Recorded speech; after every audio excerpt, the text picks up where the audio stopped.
Bueno, hablando con Marce, Marce me pidió que hablara de algunas cositas relacionadas con lo que es la insuficiencia renal y con el paciente que se va a operar. Yo lo que, la verdad que se pueden hablar de muchos temas, ¿no? Pero no tiene sentido hablar de la enfermedad renal crónica, enfermedad renal aguda en sí, sino más lo relacionado a cómo llega el paciente que está con enfermedad renal crónica o insuficiencia renal aguda. En ese sentido es que armé la clase. Para poner un ejemplo y para abordar un poquito los temas, armé un casito que es hipotético, pero es real, ¿sí? Porque es hipotético porque no lo saqué de una historia clínica, pero es real porque es más o menos lo que sucede muchas veces con algún tipo de paciente. Podía haber agarrado cualquier tipo de causa de insuficiencia renal. La insuficiencia renal en este caso es aguda, porque el manejo termina siendo similar, ¿sí? Es por eso. Así que bueno, no voy a meterme a hablar, mi idea no es hablar de dosis ni ajuste de dosis, porque también eso, si uno quiere hablar de eso, puede armar un tema de eso. Obviamente que los pacientes que tienen la tasa de filtrado glomerular y que tienen la depuración alterada, obviamente que las drogas que tienen más de un 30% de excreción renal se acumulan, ¿sí? Entonces son las que hay que ajustar. Sí, sí, entonces esos ajustes muchas veces hay tablas, varían un poco entre autor y autor, o entre edición y edición, o entre quién edita las cosas, pero se tienen que ajustar, ¿sí? Bueno, en este caso, el caso clínico, que lo pongo, yo se los voy a ir leyendo, ¿no? Para ir siguiéndolo, ¿sí? La idea no es hacer algo muy complicado, no es hacer, sino que ser bastante más conceptual, primero porque no son nefrólogos, y podemos hablar mucho y hasta entre nosotros podemos discutir en varios temas, en varios puntos. Y segundo, porque hay algunas cosas que son más relevantes que otras, y que eso es por ahí lo que les puede servir para su futuro o para su presente, ¿no? Bueno, el caso empieza con una paciente que le puse María, ¿sí? Tiene 40 años, es una paciente que la llevan al hospital por deterioro del sensorio. La historia es que empezó 10 días previos a la consulta con dolor abdominal, lumbar bilateral, leve a moderado y disminución del volumen funcional, sin fiebre, sin equivalente febril, no tenía diarrea, no tenía otros síntomas urinarios, ¿sí? Los familiares lo que refieren es que la vieron más dormida durante los últimos 3 días. Y el día previo vieron que le costaba responder al llamado ya. O sea, cada vez neurológicamente, cada vez se iba deteriorando más la paciente. Como antecedente de tabaquista, estaba con un tumor pelviano en estudio, una mujer de 40 años, estaba diagnosticado hace un mes este tumor, por eso todavía no se sabía de dónde venía, pero ante eso tenía un buen performance status. ECO G1 es una forma de clasificar el performance status, habla de que la paciente estaba bien, ¿sí? Tomaba paracetamol y morfina para controlar dolor, ¿sí? Bien.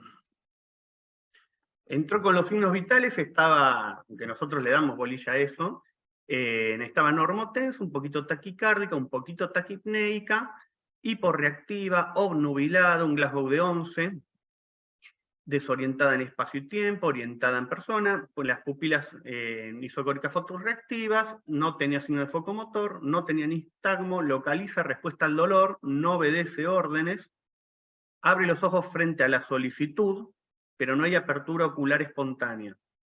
Le cuesta mantener la mano en posición antigravitacional. Eso es un dato muy particular. Abdomen blando, depresible, que ahora les voy a contar el porqué. Abdomen blando, depresible, se palpa una tumoración en hipogastrio, puniopercusión que es dudosa, que le molesta, pero como está tan dormida no responde mucho. Bilateral, el resto del abdomen estaba bien. A nivel cardiovascular no tenía signo de falla cardíaca aguda, tampoco se la veía deshidratada, en una regular dinámica ventilatoria, con hipoventilación porque estaba con taquipnea la paciente, los pulsos estaban presentes y simétricos. En el laboratorio, tengo que correr un poquito la ventana de acá. Ahí está.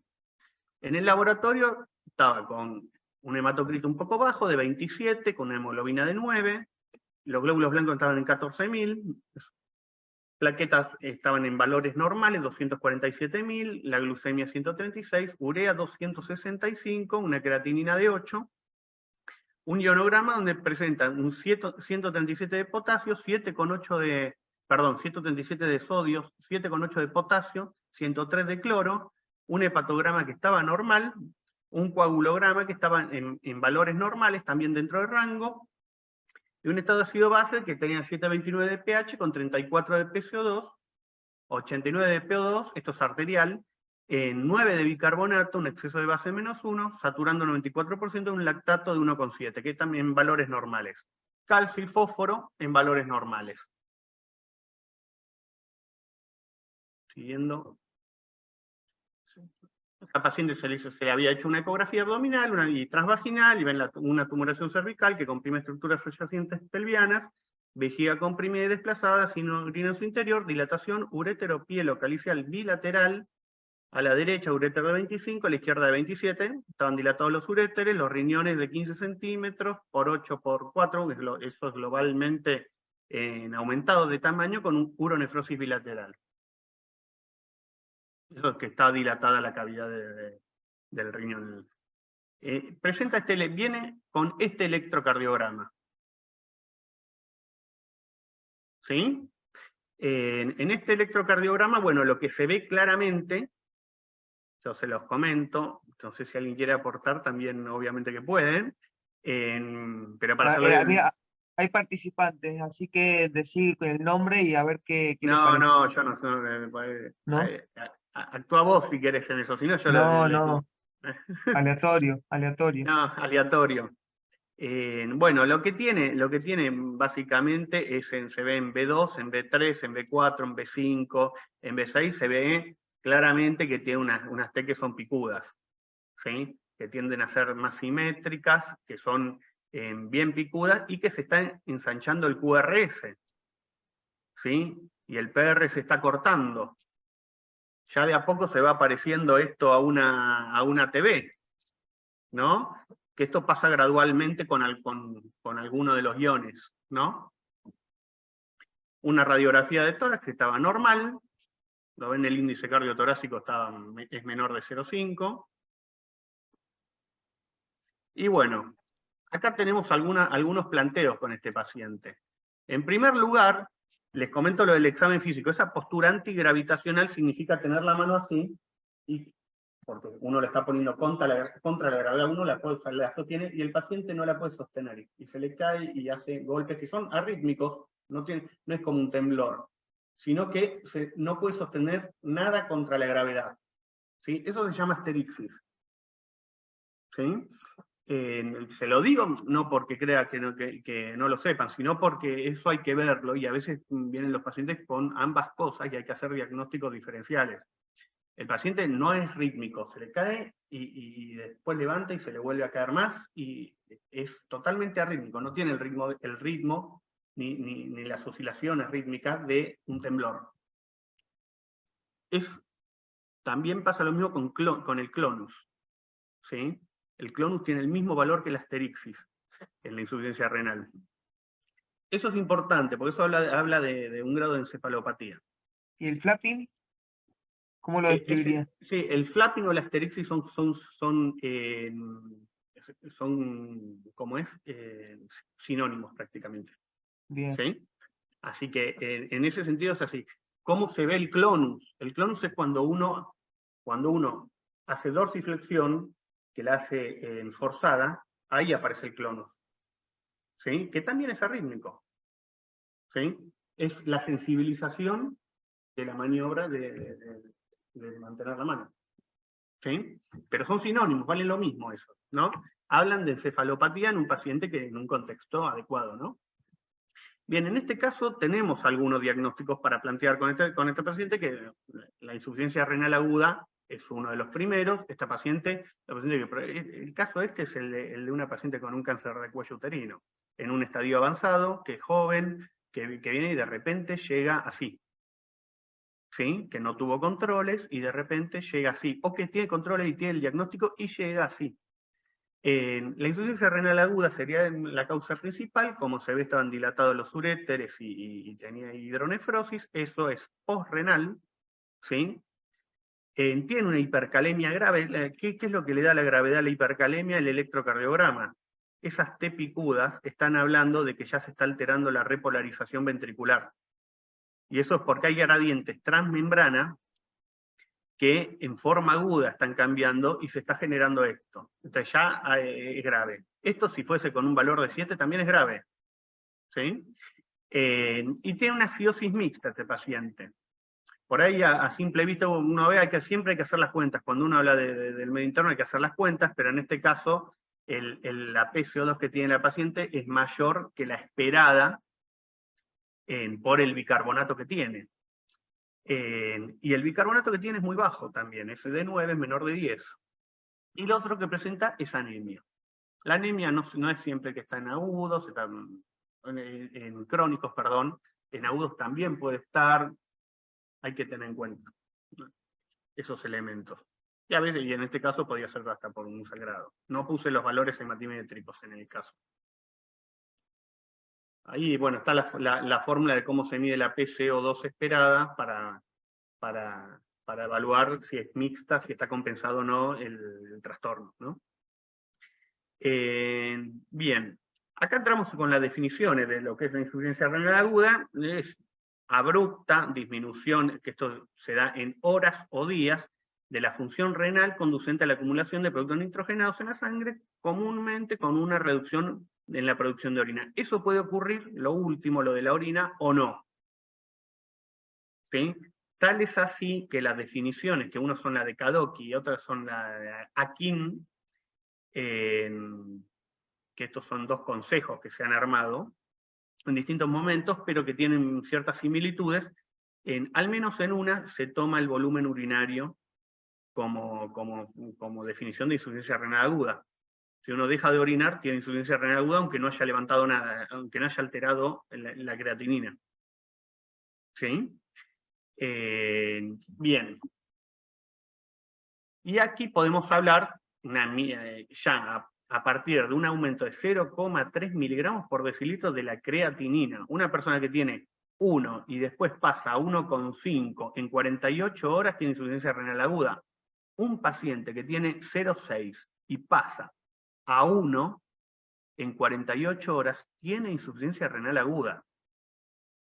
Aunque los valores de laboratorio digan que el rango llega hasta 1,2. ¿Sí? Esto es muy sensible, ante el mínimo daño se trata. La creatinina tiene un problema de que tarda ¿Te puedo tiempo. hacer una consulta? Sí, sí, Manuela. ¿Cómo estás? ¿Cómo Mira, a estás? veces nos pasa por ahí que nosotros, viste, en el hospital tenemos muchos pacientes politraumatizados Sí. o con patologías muy agudas, y a veces son pacientes jóvenes, entonces por ahí llegan por alguna causa y no les hacen una urea o creatinina, no les hacen función renal, y quizás es un paciente que queda intubado porque está grave y a las 48 horas vos de repente ves una creati de 1,5 y no sabés la previa. Y Sí. si tiene alguna sintomatología o algunos parámetros de laboratorio o electro, ¿se podría sospechar igual sin una Mirá, función renal previa? sí, hay una forma para relacionar, yo no lo puse acá, pero en relación a la edad, hay una creatinina basal. ¿Sí? Existe, se puede obtener. Acá no lo puse porque muchas veces no pasa. Ese chico, si tiene 1,5, lo más probable es que sea agudo. Si no tiene. Hay otras formas de separar si es crónico o agudo, pero que requieren más estudios. Porque una de las formas, hay cinco elementos que seguro se pueden utilizar. Uno es una imagen, ¿sí? Una imagen del riñón. Los riñones crónicos son chicos, con algunas excepciones, ¿no? Como el diabético, el HIV y las enfermedades infiltrativas, ¿sí? Y la poliquistosis renal también. Pero el resto de los crónicos tienen riñones chicos. Después de 3 meses de tener un deterioro funcional, el riñón, por pérdida de masa, ¿sí? Se achica y se llena de cicatrices. Eso es uno. El otro, la anemia en general, que es normocítica y normocrónica, en general, no siempre, se ve en los pacientes con insuficiencia renal aguda, insuficiencia renal crónica. ¿Sí? Ahora, ¿puede haber un paciente con insuficiencia renal aguda con anemia? Sí. ¿Sí? ¿Puede haber un paciente con insuficiencia renal crónica que no tenga anemia? También. ¿Sí? Pero en general se van separando las aguas así. No hay nada que sea 100% de esto que te estoy diciendo. La tercera es el metabolismo fosfocálcico. El metabolismo fosfocálcico, el hiperparatiroidismo secundario, es del paciente renal crónico. El paciente renal agudo no tiene hiperparatiroidismo secundario. ¿Sí? La PTH vendría en valores normales. ¿Sí? El cuarto, la neuropatía periférica. Neuropatía periférica que muchas veces no se refiere, es muy frecuente, no se refiere y es muy parecida a la del diabético. Y si el paciente es diabético, se suma también que el diabético puede tener su propia neuropatía periférica. Es en general de fibras axonales. Como es de fibras axonales, es longitud dependiente y se afectan primero los segmentos distales y principalmente de los miembros inferiores. ¿Sí? Pero empieza siendo sensitiva y luego se hace sensitivo-motora. Y me queda... Yo quiero aclarar, otra... Tommy, aclarar por ahí que sí es importante el tema de la creatinina, como vos decías, que puede tener creatinina normal y tener falla renal. Y acuérdense que la creatinina empieza a subir recién cuando se deteriora el 50% más Bien. de la función renal, recién ahí. Sí, sí. Entonces, es como que ya la agarramos tarde a la falla renal, Bueno, cuando empezó a aumentar la creatinina. Sí, ahora voy a eso. Bueno, el otro era la osteodistrofia, ¿sí? Que se generan geodas no son quistes pardos. Bueno, lo que decía, esos son 5 elementos que permiten diferenciar el agudo del crónico, pero eso requiere algunos estudios.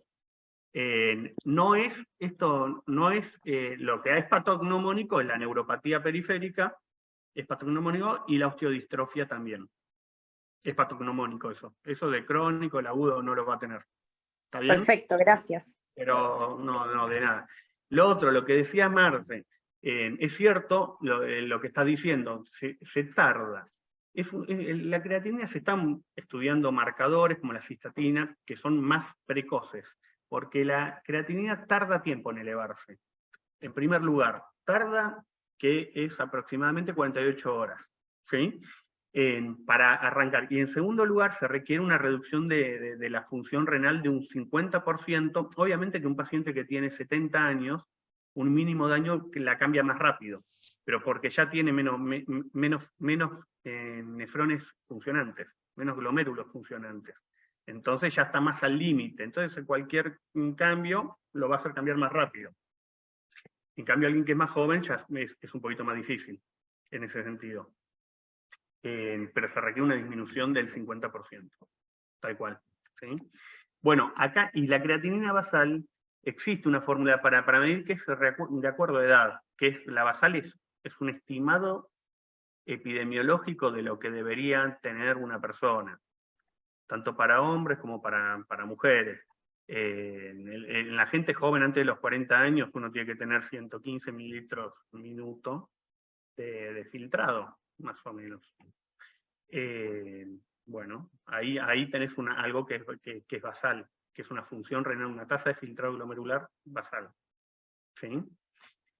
Yo no puse acá lo que es la tabla, pero es una tablita. Tampoco es algo que es muy útil en el momento. ¿Sí? Porque en el momento si encontrás un chico de 20 años que no está orinando hace 6 horas y que tiene 1,5 de creatinina, 1,3, y ya está en insuficiencia renal aguda el paciente ese. Es simple. Por algunas razones, pero ya está en insuficiencia renal, ya entra en la definición. Bueno, acá de 0,3, eso de creatinina normal es un valor normal, el que decía Marce, pero es un valor que casi se está duplicando. Si uno pasa de 0,5 a 0,9, casi se está duplicando. Eso significa que está disminuyendo la depuración renal, ¿sí? A casi la mitad. Entonces hay insuficiencia renal aguda, por más de que el valor esté dentro del rango normal. Del rango normal para el laboratorio. Para la persona no es lo normal. Bueno, aumento de 1,1 vez y media el valor inicial o mayor que se sabe que ha sucedido dentro de la semana, o una reducción en el volumen urinario menor de 0,5 mililitros por kilo por hora durante 6 horas. Por ejemplo, en alguien de 70 kilos es 35 mililitros por hora durante 6 horas. Alguien que no orina eso ya está en insuficiencia renal, ¿sí? Aguda. Lo importante de esta insuficiencia renal aguda es que tiene una mortalidad que es altísima en unidades de terapia intensiva hasta el 50% por distintas alteraciones, ¿sí? Bien, acá están los criterios, tanto lo que es los criterios Rifle, que se usan mucho, como los del Akin. El Akin 1, 2 y 3 son muy parecidos al del riesgo, daño y fallo, que son risk, injury y failure, en cuanto a la disfunción renal o la cuantía o la gravedad del deterioro ese del filtrado glomerular, de la depuración. Y se refiere a la creatinina, uno de los productos nitrogenados, ¿no? Pero también lo que es el criterio, aquí como ven, pone criterio de volumen de diuresis. El primero es el que recién comentamos. O sea, ya el paciente está en riesgo cuando tiene menos de 0,5 mililitros por kilo por hora en 6 horas. O sea, son en 35 mililitros por 6 horas, son alguien que orinó 220 mililitros en 6 horas, ese ya está en la R de la insuficiencia renal aguda, de la ACI, ¿sí? Después se dan 12 horas o anuria de 12 horas. Si alguien no orina por 12 horas, también es no orina, no sale orina en 12 horas. Y después la pérdida o la enfermedad renal terminal tiene que ver con necesidad de terapia de reemplazo renal o diálisis, como las conocemos, ¿no? Esto simplemente para que vean, yo les repito, varias de estas cosas ya las saben. Las causas de aquí, en primer lugar están las prerrenales, tienen que ver con la circulación efectiva renal, ¿sí? En la insuficiencia cardíaca, en la depresión de volumen, bueno, los pacientes politraumatizados que sangraron y no se perfunde el riñón, dejan de orinar y ya entran en insuficiencia renal aguda y acumulan productos nitrogenados. Después están las causas renales que están en segundo lugar, muy parecidas a las prerrenales, ¿sí? Entre las prerrenales y las renales se llevan la mayoría, y las posrenales 10%. Todas las causas prerrenales sostenidas en el tiempo llevan a renales. La sepsis arranca como prerrenal y se vuelve renal. La deshidratación arranca como prerrenal y sostenida en el tiempo, al no estar perfundido el riñón sufre y se hace renal la causa. Cuando digo renal me refiero a dos principalmente, necrosis tubular aguda y necrosis tubular intersticial. ¿Sí? La necrosis tubular aguda requiere un tiempo para solucionarse. Un tiempo que está definido en promedio en 15 días, pero puede ser más largo o más corto según el paciente. Y la NTI, si no se trata, puede llevar insuficiencia renal crónica. Y las posrenales, obviamente las posrenales son, lo bueno de las posrenales que si no se sostienen mucho tiempo en el tiempo, muy largos en el tiempo, pueden ser reversibles. Las prerrenales son reversibles, las renales algunas sí y otras no, las posrenales, depende del tiempo, también pueden ser reversibles. En este caso, la paciente tiene una causa que es posrenal. El ejemplo, ¿sí? En la obstrucción que está generando la pelvis congelada, la lleva a la hidronefrosis bilateral, el aumento de presión que es retrógrado y deja de filtrar, ¿sí? Por equiparación de presiones, ¿no? Bueno, estas son causas, esto mucho no interesa, ¿sí? Ya podría no haberla puesta. Y en este caso, en este paciente planteamos cosas. Planteamos cosas que les van a servir a ustedes para que llegue el paciente de la mejor manera a un tratamiento que se tiene que hacer, ¿no? El tratamiento está puesto abajo, el último de los puntos, ¿cuál sería? Desobstruir. ¿Sí? O sea, a esta paciente uno le puede ofrecer le puede ofrecer varias cosas, pero el tratamiento que la va a hacer estar más tiempo, mejor, y que va a salvar al riñón, y al riñón la paciente ya tiene, lamentablemente está bastante avanzada, pero es desobstruir. Léase catéter doble J, léase nefrostomía.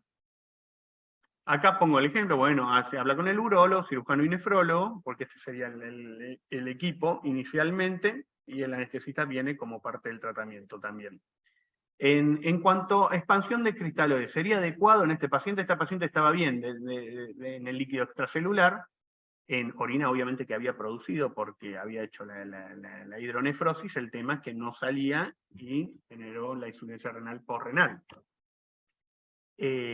¿Transfundirían a esta paciente? El que sea, alguno. ¿Puedo decir su nombre o...? Sí, decí, a ver si están atentos. Gonzalo Castrillo. El bombero. ¿Está en un incendio? No. Gonza, Hola, Hola, ¿qué tal? ¿Cómo estás?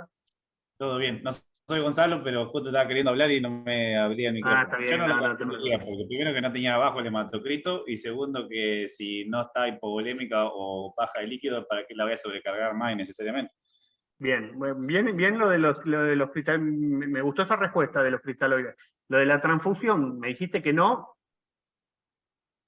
la Si transfundirías. no me equivoco, creo que tenía, no me acuerdo el hematocrito, pero creo que no era bajo, no me llamó la atención por lo menos a mí. 27 No, tenía. bueno, y con eso el hematocrito, ¿por qué la transfundiría?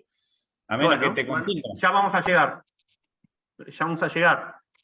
Bueno, está bien. En cuanto a la hipercalemia, ahí un poco estoy poniendo un poco las respuestas. La hipercalemia, ¿con qué la tratarías primero?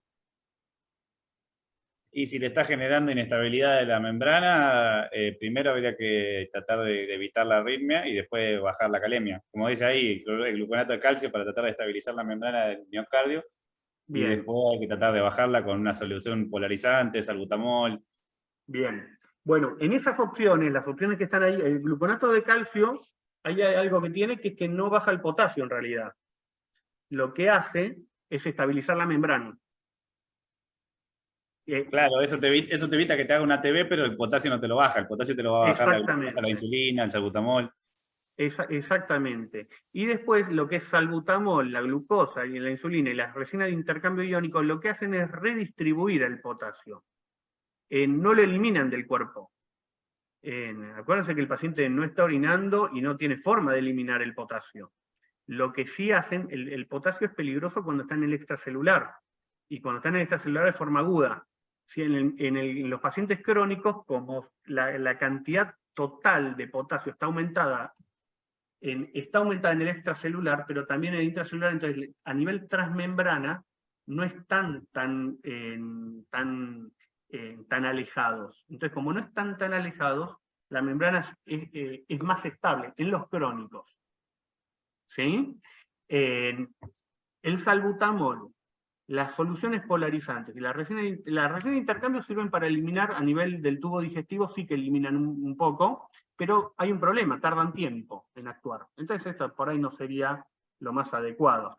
La glucosa con insulina y el salbutamol sí que nos harían redistribuir el potasio y meterlo adentro, forzosamente, adentro de la célula. ¿Sí? el bicarbonato también podría ser útil ahí. Y la El furosemida bicarbonato, sí, también lo podría llegar a eliminar, ¿no? bien, el bicarbonato lo tengo, yo lo separé en otro apartado por una razón. El tema del bicarbonato es que la acidosis también empeora lo que es la hipercalemia, ¿no? Los Claro. efectos de la hipercalemia, ese es el tema, ¿no? Yo lo puse en otro apartado por una razón particular. Lo que es el salbutamol, antes de eso yo quería, por un lado, lo que es el salbutamol, en realidad el salbutamol que se debería utilizar es el endovenoso, ¿sí? Y la dosis es alta. Ahora, acá en Argentina creo que no hay salbutamol endovenoso, y lo que se termina utilizando es una dosis de salbutamol inhalado. Y el salbutamol inhalado, la dosis es altísima también. Los pacientes terminan temblando como efecto adverso al salbutamol, por la dosis que reciben de eso. Cuando uno realmente lo que quiere es bajar el potasio con salbutamol. Y uno, después de utilizar el salbutamol, en general lo que puede llegar a bajar es de 0,5 a 1 miliequivalente el potasio. Lo mismo pasa con la solución polarizante. Lo que termina bajando de 0,5 a 1. ¿Sí? Eso es lo que uno espera en descender. Y tarda un tiempo, pero como es redistribución, después vuelve. ¿Sí? La reacción de intercambio iónico, bueno, nosotros usábamos uno que en el hospital usábamos el RIC calcio, pero El RIC. sí, RIC calcio, que resina de intercambio catónico y catiónico, el queyaxelate también se utiliza, y hay otras más que se pueden utilizar, así como el patiromer o se llama ciclosilicato de zirconio, pero tardan un tiempo. La última que nombré es un poquito más rápida, pero tardan un tiempo, y es por intermedio del tubo digestivo. En la acidosis metabólica de la que hablamos, el bicarbonato sí que es una opción. Está con 9 de bicarbonato, menos de 10, tiene menos de 7,30 de pH, está bastante bien. Pero la puse aparte por la razón que está abajo, que es la acidosis respiratoria. En la acidosis respiratoria probablemente se haya producido porque estaba con morfina la paciente. ¿Sí? Y eso extiende la vida media. En los productos, como es la morfina 6 y morfina 3, glucuronio, bueno, se acumulan, sí, se acumulan y tienen efectos y son depresores del sistema nervioso. Entre ellos el centro respiratorio, y con eso hipoventilación y con eso hipercapnia. ¿No? Ahora, ¿por qué lo puse? Porque hay que tener un poco de cuidado también con el bicarbonato y hay que ver bien cuando uno lo pone, porque el bicarbonato también tiene una reacción que es no esperada, que se llama acidosis paradojal. Esa acidosis paradojal, si ustedes se acuerdan, bicarbonato más el protón se combinan, hacen H2CO3, y eso se termina disociando en agua y CO2, ¿no? ¿Sí? El dióxido de carbono. El dióxido de carbono es volátil, va al pulmón y sale por el pulmón. Ahora, si el paciente no está ventilando, está hipoventilando, va a aumentar la CO2. ¿Sí? Y al aumentar la CO2 va a empeorar la acidosis. ¿Entienden? Sí, no sé si me llegaron al razonamiento de ahí. Sí, eso nosotros lo vemos mucho porque lo vemos en los pacientes seguro. ventilados. Cuando tenemos los pacientes ventilados, le hace bicarbonato y te aumenta la PCO2 exhalada. Claro, Entonces se ve mucho, pero si el paciente está con el centro respiratorio, te entiendo, si está respirando solo, digamos, con el centro respiratorio disminuido, exactamente. la acidosis metabólica que vos le estarías solucionando con el bicarbonato te la aumenta como acidosis respiratoria. Exactamente, y lo pones más acidémico al paciente y bueno, y podés empeorar las cosas. Esa es una reacción paradojal, el bicarbonato lo tiene. La ventaja, si está intubado, la ventaja es que con el ventilador lo puedes manejar. Le aumentás la frecuencia respiratoria o le aumentás el BM y con eso podés hacer que lave un poco más la CO2. Pero si no está intubado, no. Y entonces puede empeorar las cosas. Entonces, por eso con el bicarbonato hay que tener un poco de cuidado. Es esto, el paciente que está con insuficiencia cardíaca tampoco sería el mejor caso, pero si uno le pone bicarbonato al paciente con un poco de insuficiencia cardíaca, tampoco es que lo va a llevar al edema agudo de pulmón. Se puede poner calculando de manera tal de subir un poco, sacarlo de un área de riesgo al paciente. En ese sentido es válido el bicarbonato. Y bueno, y lo último que hablamos, que es desobstruir al paciente, que sería el tratamiento. En este tipo de pacientes a veces se pueden dar dos cosas, se puede hacer eso o dializarlos, ¿no? De las dos maneras, obviamente son tratamientos paliativos, que existen los tratamientos paliativos que se tienen que hacer, y los pacientes después por ahí viven 4 o 5 meses más, 6, 1 año, 2 años, o lo que sea. ¿Sí? Pero lo que no va a modificar es la enfermedad, la evolución natural de la enfermedad de base. Bien. Bueno, en este paciente, lo que planteo yo es que la paciente no responde, ¿no? Mejora el electro, o sea, aparece el ritmo sinusal nuevamente, con el gluconato de calcio y con bajar un poco el potasio, persiste anúrica, evoluciona con signos de sobrecarga hídrica, porque alguien sí, si bien, ¿cómo se llama? ¿El bombero cómo se llama? Gonzalo. ¿Gonzalo?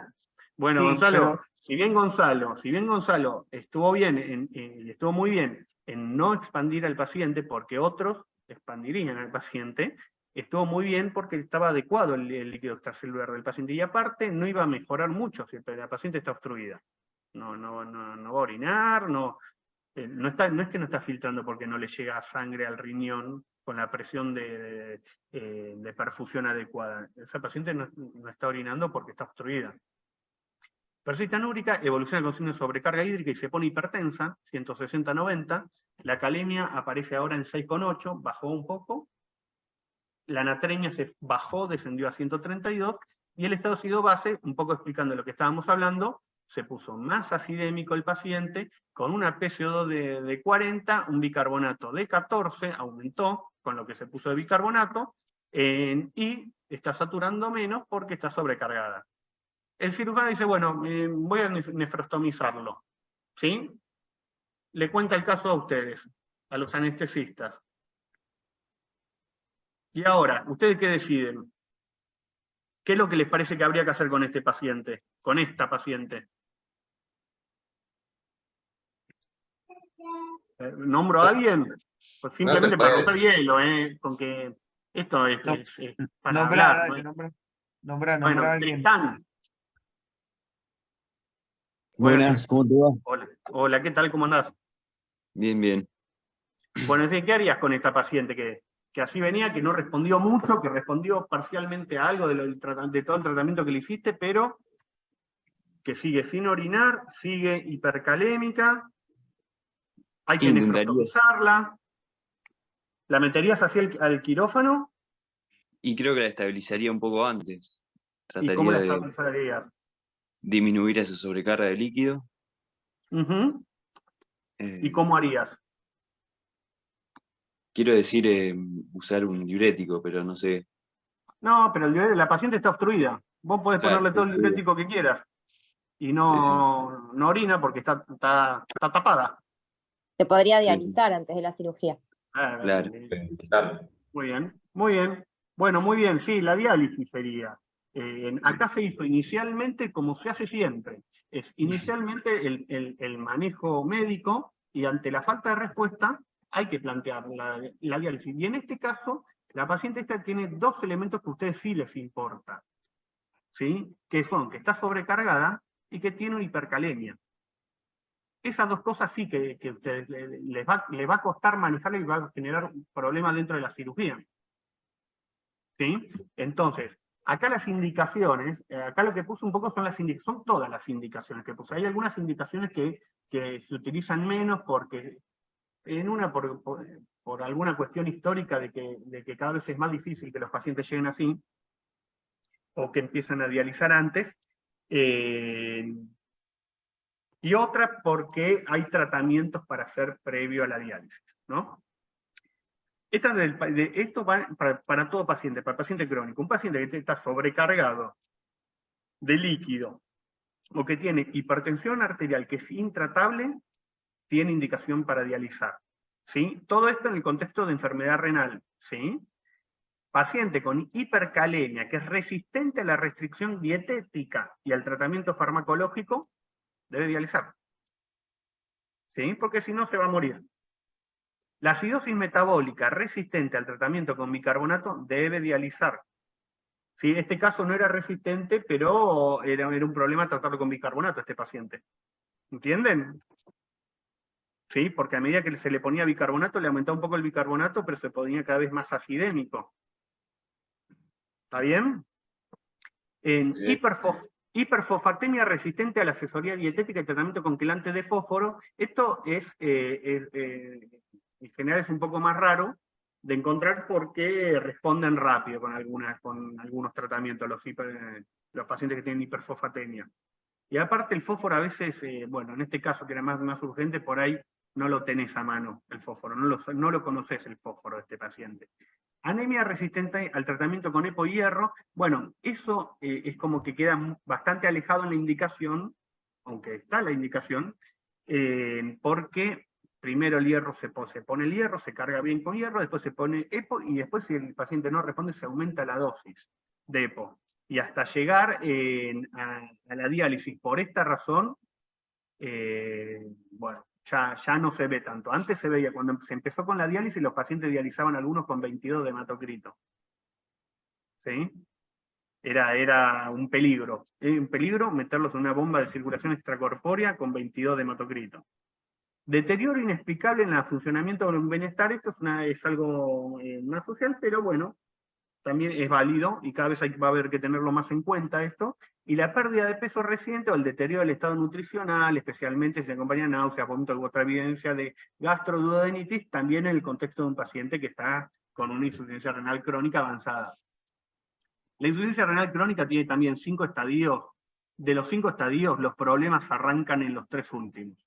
El último es el prediálisis, el estadio 4 es una insuficiencia renal moderada, y el estadio 3 es una insuficiencia renal leve, que ahora se divide en 2, en A y B, según la tasa de filtrado glomerular, y es donde empiezan los problemas. La anemia es el que empieza primero. Y en los pacientes diabéticos empieza un poquito antes. ¿Sí? La anemia puede aparecer en el 3B, en el paciente diabético arranca en el 3A. ¿Sí? Entonces, por eso los pacientes diabéticos a veces van con unas mejores tasas de filtrado, arrancan antes la diálisis, porque están en peor estado. ¿Entienden? Llegan peor. Después tienen las que son indicaciones urgentes de diálisis. Paciente, la pericarditis, ¿sí? O pleuritis, más que nada la primera, la pericarditis, es una indicación de diálisis de urgencia. El paciente con pericarditis tiene que arrancar a dializar en ese momento, aunque todo el resto esté bien y tenga 150 de urea. ¿Sí? ¿Por qué? Porque si no hace un tamponamiento cardíaco y se muere de eso. Y se desarrolla rápido, se puede desarrollar bastante rápido. En la disfunción neurológica, en la encefalopatía urémica, también está indicada el inicio de la diálisis. El ejemplo de esto es el que les mostraba, por eso me detuve un poco en el signo, ¿no? Lo que es la asterixis. ¿Sí? Porque eso sí es importante, porque el paciente que tiene eso también tiene que arrancar. ¿Por qué? Porque esto evoluciona a coma. ¿Sí? Coma y muerte. Entonces el paciente, y evitas ese coma dializándolo. Y la otra, la prolongación del tiempo de sangrado puede llevar a hemorragias gastrointestinales. Bueno, otros sitios. Antes los pacientes renales, muchos se morían desangrados. Pero ahora, como se empieza habitualmente, se arranca antes la diálisis, no se llega a este punto. ¿Sí? Molestias gastrointestinales tienen los pacientes con insuficiencia renal en estadio 3 o 4, más 4, ya tienen molestias gastrointestinales, le molesta, se sienten plenitud, se siente una especie de pirosis, les molesta, el estómago les molesta. Ahora, es una cosa que les moleste, otra cosa es que empiecen a sangrar y que no puedan parar porque están urémicos. ¿Sí? Eso ya no se ve. ¿Sí? Ya es bastante más raro. Se ve en algunos lugares donde no hay mucho acceso a la diálisis, se ve. Bueno, en general este tipo de pacientes son pacientes que venían crónicos y que por alguna razón se agudizaron y fue como fue el toque de gracia que los lleva a iniciar diálisis. Esto es repetir un poco, la neuropatía periférica, a ver, no lleva al coma, pero sí habla de esa indicación para iniciar diálisis. Siempre todo esto hay que contextualizarlo, ¿no? Porque si el paciente tiene 2 de creatinina y tiene disfunción, una neuropatía, bueno, o tiene una neuropatía muy marcada, hay que buscar que tenga otra razón también de neuropatía sumada, o no, a la de la insuficiencia renal crónica. Esto es repetir lo mismo. Bueno, acá, ¿qué hacemos? Vamos al siguiente, a ver, Pepe, Gonzalo. Pepe, Gonzalo, Adrián. Acá estoy. Sí, ¿qué tal? ¿Cómo es Pepe, Gonzalo? ¿El nombre Pepe cuál es? es mi apellido, Gonzalo. Está bien, Gonzalo. Bueno, bueno, Gonzalo, decime, acá tenemos, las opciones son planificar la cirugía y preparar el quirófano. ¿Lo harías eso? O Medio sea, si, capciosa la si pregunta en eso, realidad. si Sí, eso medio corresponde a capciosa. meterlo ahora, la respuesta sería no. Bien, bien, a eso iba. Bien, bien, bien, bien, bien la respuesta. Después hay otra opción, hemofiltración. Y la otra opción dice hemofiltración más hemodiálisis. Esto lo puse a propósito. ¿Saben lo que es la hemofiltración o la hemofiltración más hemodiálisis? Hemofiltración no recuerdo. Bueno, hemofiltración es filtrar la sangre, sacar líquido de la sangre. ¿Sí? Los aparatos de diálisis utilizan dos sistemas, o sea, se utilizan dos mecanismos en realidad. Uno es la hemofiltración y el otro es la diálisis en sí, que la diálisis, el mecanismo por el cual se realiza diálisis es difusión simple. ¿Sí? O sea, las sustancias pasan a través de una membrana semipermeable de un sector de mayor concentración a uno de menor concentración. ¿Sí? Los solutos. ¿Está bien? Bien. Ejemplo, el potasio. El potasio se mueve desde un compartimento donde está muy concentrado hasta otro donde está menos concentrado. ¿Sí? Ahora, eso es cuando hablamos de diálisis en sí. Cuando hablamos de filtración, hemofiltración, se da el movimiento, es el movimiento de agua siguiendo un gradiente de presión hidrostática. ¿Entienden? Entonces, donde hay mayor presión hidrostática, pasa el agua al otro. Entonces, generando esa diferencia de presión, hacemos que el agua vaya para un lado o para el otro. Los dializadores, bueno, lo básico del dializador es la membrana. La membrana esa es permeable selectivamente a algunos cationes, algunos iones. ¿Sí? Y también tiene tiene permeabilidad para el agua. ¿Sí? En ese sentido, con una bomba se genera un gradiente de presión hidrostática y hacemos que el agua vaya de un lado para el otro. La principal bomba que se utilizan 2 o 3 bombas en realidad cuando uno hace diálisis. Una de las bombas que se utilizan es el corazón, porque el corazón genera presión hidrostática. Y si uno pone una membrana, presión hidrostática que está por encima de la atmosférica, si uno pone un sector con una presión hidrostática que está por encima de la atmosférica, una membrana que solo permite pasar agua, y del otro lado está la presión atmosférica, el agua se va a mover desde la sangre hacia el ambiente o hacia la presión atmosférica. ¿Entienden? Esa es una diferencia de presión. Eso se llama ultrafiltración o hemofiltración. ¿Sí? Entonces, uno puede separar las cosas cuando habla de diálisis o de tratamiento de sustitución de la función renal y decir yo quiero sacar solo agua. ¿Por qué? Porque el potasio está bien, la urea está bien, pero el paciente está sobrecargado y no puede largar el líquido. Y eso también se hace en los pacientes, por ejemplo, que vos querés que un hematocrito, no sé, de 20 o 22, pero está sobrecargado y vos le querés dar volumen efectivo, o sea, glóbulos rojos. Lo podés hemofiltrar y después pasarle glóbulos rojos, por ejemplo. ¿Sí? Bien. Sí, se puede hacer. Muchas veces se hace casi simultáneamente, ¿no? Pero sí. En los centros de diálisis, las máquinas de diálisis, hacen las dos cosas juntas porque los pacientes, con el tiempo, pierden la diuresis. Entonces, entre una diálisis y 2 días después que hacen la otra diálisis, aumentan 2 kilos. Esos 2 kilos es de agua. Entonces, lo que se hace es se programa para que se saque en las 4 horas que dura la diálisis, a un ritmo de medio litro por hora, los 2 litros de agua. ¿Sí? Eso por un lado. Pero por otro lado hay que sacar solutos. El potasio hay que sacarlo. El bicarbonato hay que ponerlo. ¿Me entienden? En el paciente. Entonces, el bicarbonato, el líquido de baño, hay, por un lado, los filtros están formados geométricamente son cilindros que adentro tienen capilares que son huecos. Esos capilares son la membrana. Por dentro del capilar pasa la sangre. Por la pared es el filtro y por fuera del capilar pasa el líquido de diálisis. El líquido de diálisis nosotros a ver, no es artesanalmente, pero nosotros lo armamos y lo podemos modificar. ¿Sí? El líquido de diálisis o baño de diálisis, ¿qué tiene? Tiene mucho bicarbonato, poco potasio. ¿Sí? ¿Por qué? Y la sangre que pasa del otro lado de la membrana, o sea, por dentro del capilar, tiene mucho potasio y poco bicarbonato. Tiene lo contrario. Entonces, por un mecanismo, al enfrentar eso, por un mecanismo de difusión simple, el bicarbonato pasa a la sangre y el potasio pasa desde la sangre al líquido de diálisis. ¿Sí? ¿Está bien? No sé si me siguen.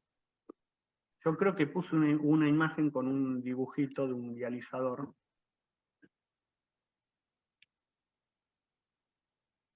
Acá, ¿lo ven? A ver, ¿se ve la flechita del mouse? Sí, ¿Sí? Bueno, desde la línea roja, ustedes ven, de ahí sale la sangre. Esta es una bomba que está en el aparato de diálisis, que lo que hace es de alguna manera chupar sangre y hacerla que vaya por todo el sistema, otorgándole presión hidrostática para que llegue al filtro. Este es el filtro, ¿sí? El dializador. El dializador tiene, en el lado de adentro, donde ven colores, pasa la sangre, pero en donde ven blanco pasa el líquido de diálisis, y ahí se está enfrentando la sangre contra el líquido de diálisis, que tienen dos concentraciones distintas, que tienen, o sea, entre ellos, ¿no? Concentraciones distintas de los solutos que queremos mover. El potasio dentro de la sangre viene alto, el paciente tiene 6,8 de potasio, ¿sí? Ahora, el potasio del líquido de diálisis viene muy bajo, viene, no sé, en 3, 2,5, ¿sí? Entonces, por difusión simple y por intermedio de la membrana que separa el líquido de diálisis y a la sangre, pasa el potasio desde la sangre hacia el líquido de diálisis. Y la inversa pasa con el bicarbonato, porque el paciente se pone ácido de la acidosis metabólica de la insuficiencia renal. El riñón deja de poder manejar el bicarbonato, de producir el bicarbonato que tiene y de poder manejar los protones, ¿sí? Y todos los procesos catabólicos del cuerpo lo que hacen es producir protones, ¿sí? Entonces el cuerpo solo se tiende a poner más ácido. Ahora, ¿cómo podemos solucionarlo? Otorgándole bicarbonato. El bicarbonato pasa a través de la membrana, desde el líquido de diálisis hacia la sangre, ¿sí? Y eso pasa con, por ejemplo, también el fósforo. El fósforo en los pacientes renales, el fósforo se acumula, aumenta, tienen hiperfosfatemia. Esa hiperfosfatemia que tienen, bueno, a través de la membrana y en el líquido que está más bajo, el fósforo, por difusión simple pasa. ¿Sí? Y todo eso pasa en estos capilares, entre los capilares y el... Lo que tiene es que uno lo ve como un cilindro de 20 centímetros, de 30 centímetros, pero adentro tiene un área que es muy grande, que es parecida al área de lo que serían todas las membranas glomerulares juntas del riñón. ¿Sí? El glomérulo estaría representado por el filtro, ¿sí? Dentro de la sustitución de funciones. Y después vuelve la sangre, ya sin estos productos de desecho, porque se limpió y se cargó de bicarbonato, y se limpió de fósforo, se limpió del potasio, el calcio fue en sentido opuesto, porque hay hipocalcemia. Bien, y pasa por la sangre. Esto es un detector que es una válvula en realidad como de seguridad, y vuelve a la sangre ya, con menos potasio, con más bicarbonato, con menos fósforo, con más calcio. ¿Sí? Eso es lo que hace el dializador, que es lo que es parecido a lo que haría a lo que hace el glomérulo y el nefrón, en realidad, en el cuerpo. ¿Sí? Vuelvo un poquito para atrás. ¿Me llegaron a entender eso? perfecto, Tommy. Pero respondan libremente, chicos que no tienen... O sea, sé que a veces es un poco difícil de entender, pero es medio... O sea, los mecanismos son bastante básicos. ¿Por qué trabaja esto? Bueno, bien, entonces, en este caso, la paciente tenía dos cosas. Estaba sobrecargada, estaba ya hipertensa y con signo de sobrecarga, porque alguien la expandió, y ella no orina, Y por otro lado estaba con hipercalemia. Entonces acá no es solo la hemofiltración la que hay que usar, es hemofiltración más hemodiálisis. Hay otra diferencia que también es práctica. La hemofiltración se puede hacer rápido y la hemodiálisis ya no. Y hay otra diferencia más. Cada uno de los mecanismos descompensan al organismo, ¿sí? Por cambios, porque generan cambios. Si uno saca mucho líquido en poco tiempo del cuerpo, eso genera una descompensación. El cuerpo se tiene que adaptar y eso le lleva tiempo al cuerpo. Si uno le saca mucha urea, por ejemplo, al paciente, que ese es otro de los productos de desecho que pasan a través de la membrana, no lo nombré, pero es otro de los productos, y moléculas similares a la urea que no se cuantifican, también se descompensa el organismo. Ahora, cuando uno utiliza un solo mecanismo, es más estable que cuando utiliza los dos juntos. ¿Sí? Entonces, la hemofiltración en este caso a esta paciente no le serviría, porque con la hemofiltración yo puedo manejar el líquido nomás. Puedo mejorarle el edema agudo de pulmón, pero no le voy a poder mejorar la hipercalemia. Y la hemofiltración sola, por ahí la puedo hacer más agresiva, porque es uno solo el que estoy usando. Entonces puedo sacar por ahí 1 litro de agua en media hora del paciente, que tiene una volemia total de 5 o 6 litros. ¿Entienden? Y eso Tommy, una pregunta.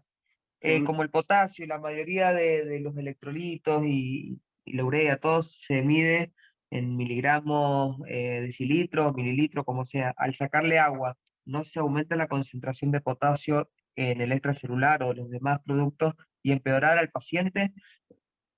Sí, Al pero sacarle agua. acordate que, sí, Digo, al solo sacar el agua, sí, a ver, el potasio, el compartimento del potasio en el cuerpo es el intracelular. O sea, la cantidad donde hay gran cantidad de potasio dentro de las células, no en el extracelular.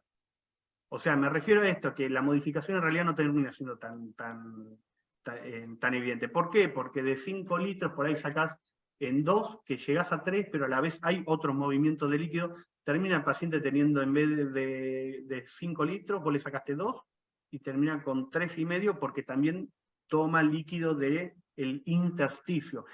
En la diálisis, los catéteres van al intravascular. El intravascular es parte del intersticial. el extracelular. El extracelular sería, ¿sí? Entonces, uno no lo está manejando del intracelular. Después hay movimientos secundarios del intracelular ¿cómo es? Al extracelular, ¿no? Pero inicialmente no hay grandes cambios por sacar líquido del potasio. Bien. ¿Sí? No son grandes los cambios. Vos podés sacar 2 litros de agua o 3 litros de agua sin sacar otra cosa y que el potasio no te suba mucho. ¿Sí? Te sigue subiendo porque, bueno, en este caso, porque el riñón no está funcionando. O sea, pero si el paciente tiene 3,5 de potasio, 4 de potasio, pues lo vas a tener en 4,2 y 4,2 o 4, puedes tenerlo en el mismo número. ¿Sí? Solo sacando agua. ¿Sí? Bien.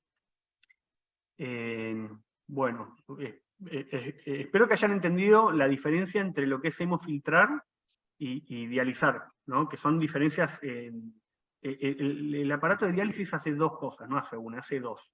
¿Sí? Y lo importante del aparato de diálisis es que se pueden independizar esas 2 funciones.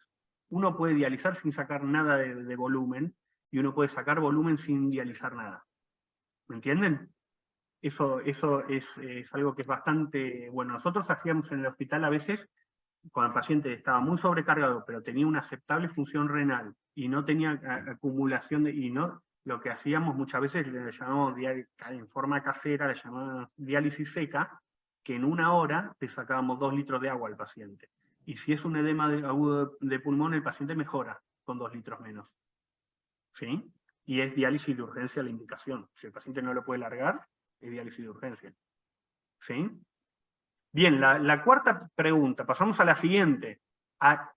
Bueno, hasta acá llegamos que este paciente necesita las 2 cosas. ¿Sí? Eso nos va a llevar a que va a ser un tiempo un poco más largo. ¿Aclara algo sobre la anticoagulación? ¿Alguno quiere responder libremente? Pueden... Bueno, paso yo a ver. Maoloni. Sí, yo. Sí, ¿qué tal? No tengo idea, no te voy a mentir. Bueno, está bien, perfecto, la honestidad ante todo. Bueno, sobre la anticoagulación, y si al paciente después lo voy a operar, sí, le puedo aclarar. Mirá que lo voy a operar después de la diálisis, en el mismo día después de la diálisis. ¿Por qué? Porque al ser un circuito de circulación extracorpórea, el de la diálisis, la sangre que sale, como vieron en el dibujito, la sangre que sale del cuerpo y que atraviesa las tubuladuras y después el filtro y después la trampa de aire y después vuelve al cuerpo, se expone a superficies foráneas, extrañas, que lo que hacen es activar la cascada de la coagulación. ¿Sí? Entonces, y esa cascada de la coagulación pasa antes del filtro como después. ¿Cuál es el problema con esa activación de la cascada de la coagulación? Que se empieza a coagular la sangre. Y al empezar a coagularse la sangre, no es que va a generar un TEP, pero es una cadena que ya se arrancó, se inició. Lo que sí puede pasar es que, y que es una razón importante por la cual se utilizan anticoagulantes, es que se tapa el filtro. En un filtro, usándolo en una diálisis, una sola diálisis, si no se anticoagula, pierde una eficiencia del 20%. Perdón, ¿el paciente se anticoagula cuando va a dializar, como cuando se pone en circulación extracorpórea de la bomba, por ejemplo, de una cirugía cardíaca? Eso no sabía. La bomba tiene Pero, heparina. ¿sabes? ¿Cómo? Sí, no, Que el paciente tiene heparina. El sí, paciente tiene le heparina. ponen heparina, y no sé cuánto usa, pero como 10.000 unidades, ¿no? No, se utiliza una dosis que varía en relación al peso, pero no importa, se anticoagula el paciente tiene que estar anticoagulado. ¿Por qué tiene que estar anticoagulado? Para proteger al filtro. Porque si el filtro se deteriora la diálisis. Al paciente no le sirve eso. Pero se anticoagula al paciente para proteger al filtro. O sea, cuando le ponen la aguja, si tiene una fístula le ponen una aguja, apenas le ponen la aguja, le ponen una dosis de heparina no fraccionada. No fraccionada puede ser otra también, pero no fraccionada. Entonces ya el paciente, esa cascada de la coagulación ya se corta. ¿Sí? No se la deja seguir. Después de eso se conecta al paciente, y el paciente anticoagulado arranca la diálisis, pero también hay que mantenerla. La heparina tiene una vida media que es muy corta, es de 2 horas, la heparina no fraccionada. ¿Sí? La heparina sódica. 2 horas. Con 4 horas más o menos el paciente ya deja, si uno suspende la anticoagulación, 4 horas pasan hasta que normaliza los tiempos de coagulación. De KPTT. KPTT, ¿sí? Es eso. Entonces, la diálisis en los crónicos duran 4 horas. Lo que se hace, hay distintas formas de anticoagular al paciente. Una es, bueno, el bolito que les dije y después poner en la máquina. En la máquina en una bomba. La bomba da continuamente heparina. Una dosis chiquita de heparina, continuamente. ¿Sí? Es como una jeringa que se va apretando con el tiempo, eso es lo que hace. Y dura toda la diálisis. Cuando tienen fístulas se las corta un poquito antes para que no sangren. Ahora, si el paciente se va a operar inmediatamente después, hay varias cosas que podemos hacer. Una es dializarlo en ese momento, pero el filtro va a haber que tirarlo. Se pierde el filtro. En agudos muchas veces el filtro se tira, no se reutiliza. La segunda opción es dar bolos. ¿Cada cuánto? Cada 1 hora. O sea, la dosis total se divide en 4 y se da cada una, en 4 no, en 3. Perdón, 1, 0, 1, 2, 3. En 4. Y se da inicialmente y después cada 1 hora se da un bolo. ¿Sí? Que eso farmacológicamente hace que sean escalones en la anticoagulación. Lo mejor siempre es que sea continua. Por eso se utiliza más la bomba de heparina, que todas las máquinas de diálisis la tienen. Y en este caso, si se va a operar inmediatamente después, o 2 horas después, lo que se puede hacer es le das primer bolo de tiempo cero, primera hora, segunda hora, y no das más. ¿Se va a perder eficiencia del filtro? Sí, se va a perder eficiencia en el filtro. Pero no es lo mismo perder la eficiencia en ese momento, que encima ya el paciente venía anticoagulado, que perder absolutamente todo el filtro. Y la otra opción es directamente no usar heparina. No es igual de efectivo que la heparina, pero si uno cada cierta cantidad de tiempo da flashes de solución fisiológica, ¿sí? O de cloruro hipertónico también se utiliza, eso también tiene efecto anticoagulante, ¿sí? Entonces, ahí no estaría anticoagulado el paciente, y si lo tienen que meter a operar, lo pueden meter a operar, más cercano. Entonces sí tienen que hablar con el nefrólogo y decir, che, lo vamos a operar en tanto tiempo. La idea es esa, ¿sí? Eso sí tiene que quedar. El nefrólogo que lo está dializando al paciente tiene que saber eso, ¿sí? Y él se puede acomodar a las necesidades que tienen ustedes. ¿Me entienden? Bien, ¿Sí? les aclaro, lo ideal es que el paciente, porque nosotros hacemos muchísima cantidad de pacientes que van a hacerse la fístula quirófano, o pacientes con falla renal que dializan, o como antecedente simplemente. Lo ideal es que haya dializado el día anterior, ¿sí? Ni 3 días antes, ni el mismo día. El mismo día por varias cosas, más allá de lo de heparina, que la mayoría usa heparina, y nosotros por lo menos 12 horas la suspendemos por el riesgo de sangrado, por más que la vida media de 4 horas y demás, pero lo suspendemos 12 horas. Lo ideal sería un día antes, porque 3 días ya está muy alejado, vienen con el potasio mal, con acidosis, sobrecargado y demás. Y el mismo día también es un riesgo, no solamente por la heparina. A veces los pacientes, para que tiren más hasta que vuelvan a dializar, se los deja con mucha depresión de volumen, y tenés un paciente deshidratado con poco volumen en el quirófano. Entonces también es un riesgo. Entonces, acuérdense, el día anterior tiene que haber dializado. Si tienen que poner un día, obviamente si se puede programar, que sean 24 horas previas. Bueno, a ver, cada centro tiene sus posibilidades y se acomoda a sus tiempos y de la manera que puede, ¿no? Pero con 4 horas, en realidad lo que habría que hacer si uno dializa en el mismo día es controlar el KPTT, que habitualmente normaliza las 4 horas. Controlar es el laboratorio, ves el laboratorio y está. Pero habitualmente con 4 horas está bien, ¿sí? Eso es por la vida media de la heparina, y porque se necesita un par de vidas medias para que baje el efecto. Después cada uno se organiza, yo sé que eso sucede en varios lados, y aparte no está mal lo que decir, que la mejor idea, el paciente que dializa en forma crónica, es ponerlo en el día que no dializa, ¿sí? Bien, tanto para el paciente como para ustedes.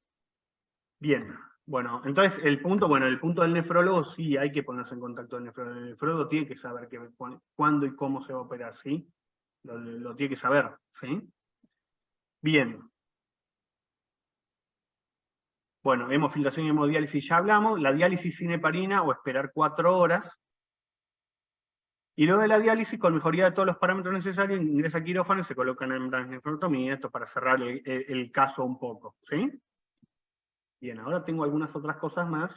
Bien, que esto es por ahí lo que a ver, concentra un poco todo lo que veníamos hablando, y es lo que me parece que es lo más importante para ustedes, ¿no? Y más, así, información teórica.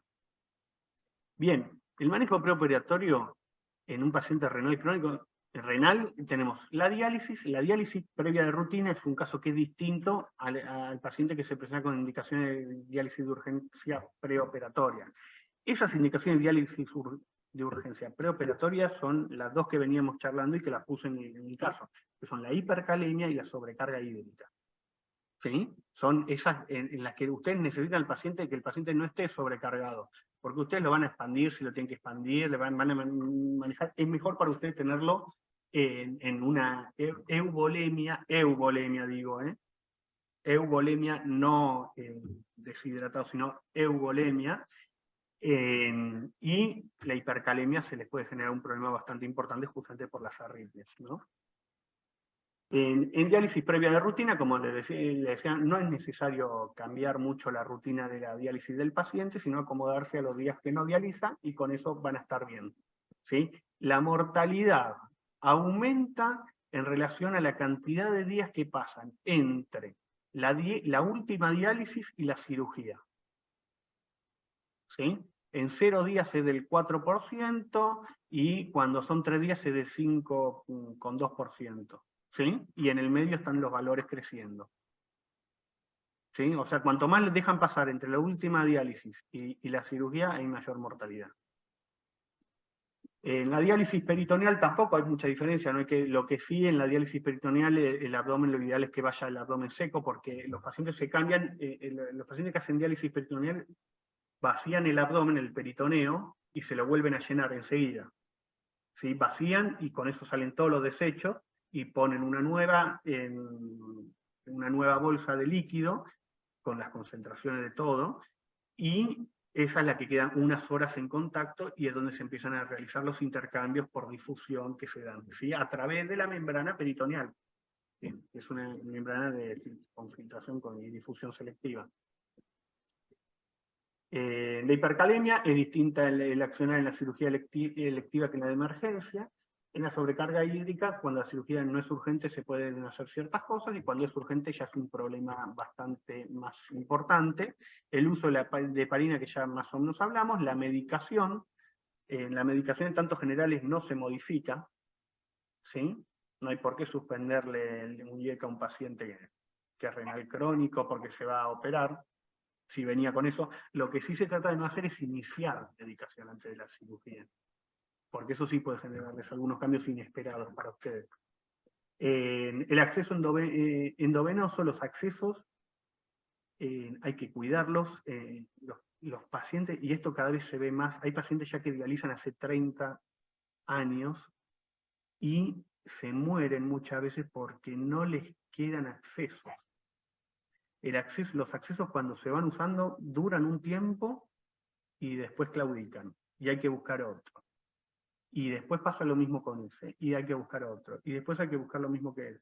Y, hay que buscar, y en un momento no hay accesos.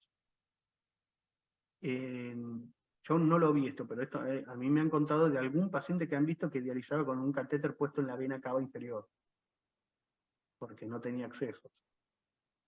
¿Sí? Era joven, no tenía accesos porque ya había dializado mucho tiempo. Estos casos, ¿saben cuáles son estos casos? Estos casos son los del síndrome urémico hemolítico, por ejemplo, que empiezan a dializar de chiquitos, tienen 34, 35, 40 años, están dializándose hace 30 años y ya tienen todas las venas del cuerpo que están trombosadas. Y no sabes por dónde poner, y necesitas el acceso. Y lo necesitas, en días lo tenés que dializar. Esos son casi tragedias. Después, bueno, el sangrado urémico, y hay algunas cuestiones que son solo para la diálisis peritoneal en particular, para las cirugías.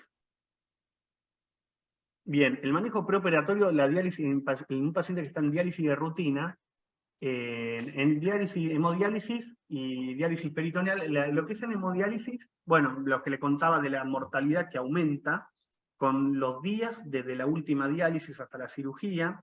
En general no hay que agregar diálisis, no hay que hacer una diálisis antes, porque va a cirugía. Si el paciente está bien dializado puede operarse al otro día. Si se opera posteriormente a la diálisis o en el día, hay que evitar la prolongación de la anticoagulación, o sea, se puede suspender, se puede no utilizar, se pueden utilizar flashes. Ustedes tampoco es que, tampoco es que no pueden operar en el día al paciente. Al paciente lo pueden operar en el día. Le avisan al nefrólogo, el nefrólogo no le pone heparina, le hace flashes de solución fisiológica y ustedes lo pueden meter en quirófano sin problema. No estuvo anticoagulado en ningún momento ese paciente. Y el problema no es tanto para el paciente. Acuérdense que la anticoagulación no es para el paciente, la anticoagulación es para el filtro. Se anticoagula el paciente para el filtro. Lo que pasa es que la única forma de hacerlo bien, anticoagulando al paciente, para mantener al filtro, de última se tira el filtro. No hay problema. Listo. Filtro, yo ahora no me acuerdo bien, pero más o menos costaban $20 cada filtro. Son de producción extranjera, hay algunos nacionales, pero no son tan buenos. Pero bueno, se tira y se usa otro filtro. En los pacientes agudos, por ejemplo, los filtros suelen no reutilizarse, no deberían reutilizarse. ¿Sí? Bien, así que se puede dializar sin heparina, y eso no va a ser un problema para una cirugía. Sí, hay que hablar, hay que ponerse en contacto con el nefrólogo. Mira, lo voy a meter hoy a la tarde en cirugía. A nosotros nos pasaba en los centros de diálisis que los pacientes los mandábamos a hacerse la fístula, los dializábamos por el catéter, y sin heparina, aunque el catéter se debe heparinizar siempre, pero la dosis es mucho más chica, es diluido y no llega a anticoagular eso. O sea, y se pone la cantidad que va dentro del Que catéter. mide el catéter, sí, así Sí, lo hacemos. se puede escapar una gota, se pueden escapar 2 gotas, pero eso no lleva a que un paciente sangre, ¿sí? Porque es una dosis diluida y más chica. ¿Sí? La prescripción de la diálisis no cambia, claramente. Hay que revisar. Lo que sí hay que hacer y tener en cuenta es potasio, calcio, fósforo y bicarbonato. Hay que ver los valores y que esté adecuado a la diálisis a eso. Lo importante de esos 4 elementos que les digo es que en general, en el transcurso de la diálisis, la mayoría se depuran en las primeras horas. Entonces, el fosfato con 1 hora de diálisis ya lo bajaste, el potasio también con 1 hora de diálisis, el bicarbonato un poquito más y el calcio un poquito más. Entonces, con 2 horas de diálisis el paciente, eso ya está limpio, no debe ser ningún problema. ¿Sí? Y la otra es la ultrafiltración, que es lo que le decía, que es el manejo del volumen en realidad, debe ajustarse para que el paciente ingrese en peso seco o casi seco. El concepto de peso seco en nefrología no significa paciente sin edemas, ya. El concepto de peso seco significa el mejor peso para que el paciente tenga la mejor calidad de vida, a veces tolerando edemas. ¿Sí? Pero un paciente que si uno le pone peso seco se hipotensa, no nos sirve a los nefrólogos porque lo tenemos que expandir, porque se hipotensó. Por más de que el objetivo sea sacarle edemas. Entonces, el edema no importa. Lo importante es que el intravascular esté de forma adecuada. ¿Sí? Más que nada, ese es un concepto que tenemos. O sea que el paciente, si les viene con un poco de edema, no es que está mal dializado el paciente. El paciente a veces la mejor tolerancia que tiene es esa. ¿Sí? Que no le queda otra. Y no nos tenemos que pasar para deshidratar al paciente. ¿Sí? Porque eso también le va a aumentar la mortalidad a ustedes. Y en diálisis peritoneal, bien dializados, no es necesario aumentar el número de recambios previo a la cirugía, o sea, van como siempre. Los pacientes en la hemodiálisis hacen 3 veces por semana, 4 horas, o sea, en los crónicos. Y en la diálisis peritoneal hacen 3 veces por día y lo hacen ellos, en media hora. No es necesario cambiar nada porque con eso están bien dializados. En general, los pacientes en diálisis peritoneal tienen la urea un poquito más alta que lo de hemodiálisis, en promedio. Pueden tener 100 de urea. Y lo que sí hay que tener en cuenta es que entren con el abdomen seco, porque si ustedes tienen que expandir al paciente y tienen el abdomen lleno, va a ser un problema para manejar la volemia. ¿Sí? En cambio, si lo tienen con el abdomen seco, va a ser más fácil para ustedes, ¿sí? Y para el paciente la cirugía, ¿no? Si lo requiere. Esta es la imagen que ya vimos. Diálisis de urgencia, hipercalemia. Hipercalemia podemos manejar así a modo bien grosero. El paciente tiene menos de 5,5 de potasio y no hay que hacer nada. El paciente puede entrar a operarse sin ningún problema. El problema viene cuando es más de 5,5, particularmente los que tienen cambios en el electro, como lo que tenía la paciente. ¿Sí? A esos pacientes hay que tratar de dializarlos. Y como les decía que el potasio se depura muy rápido de la sangre, con 1 hora, 2 horas ya lo tienen bien el paciente. ¿Sí? Entonces, si el paciente, si se puede dializar, que se dialice. ¿Sí? En DP también se puede hacer, o en los pacientes que están en DP, a veces se les pone un catéter y se los hemodializa antes. ¿Sí? Bien. Ahí abajo están los dos que son intercambiadores de cationes, ¿sí? Del tracto gastrointestinal, que es el ciclosilicato de sodio y el patirómer. el ciclosilicato empieza a actuar a 1 hora, es el que más rápido empieza a actuar, el patiromer necesita 6 horas, entonces muchas veces en el agudo, si tienen que operar, no sirve. Y en cirugía de emergencia hay que hablar con el nefrólogo e instituir medidas para disminuir los efectos de hipercalemia. Si ustedes no pueden hacer todo esto, bueno, va a haber que poner la solución polarizante, va a haber que poner el gluconato de calcio, bicarbonato a mano, pero están en una situación de urgencia. ¿Sí? Esto, siempre que puedan, que no se lleguen mejor. Bien, manejo preoperatorio, diálisis de urgencia, sobrecarga hídrica. Acá también hay problemas. Cuando la cirugía no es urgente, si hay edema agudo de pulmón, es indicación de diálisis de urgencia. Entonces hay que dializar. ¿Sí? Hay que dializar, hay que ultrafiltrar. ¿Sí? Es una indicación, de hecho, el edema agudo de pulmón, donde uno puede solo ultrafiltrar. Si está el resto, bien. ¿Sí? O sea, si el potasio está bien, el bicarbonato está bien, no hay encefalopatía urémica, no hay un frote pericárdico, bueno, ahí, y solo hay un edema agudo de pulmón, listo. ¿Cuánto que hay que sacarle líquido rápido? Bueno, le sacamos líquido, le sacamos en media hora 1 litro, le sacamos en 1 hora 2 litros al paciente.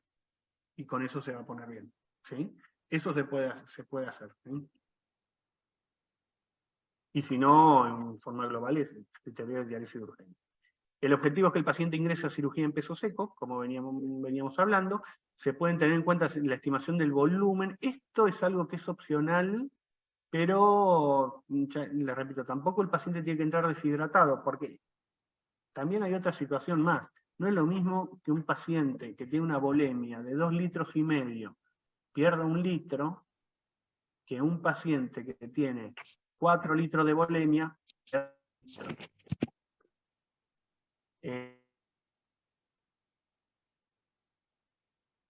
paciente que entró deshidratado, ¿sí?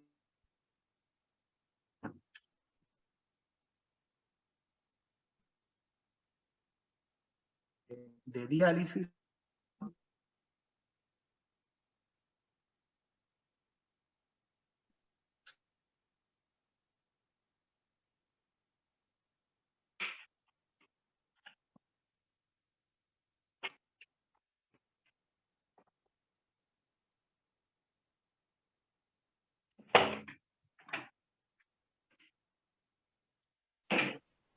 Creo que se cortó.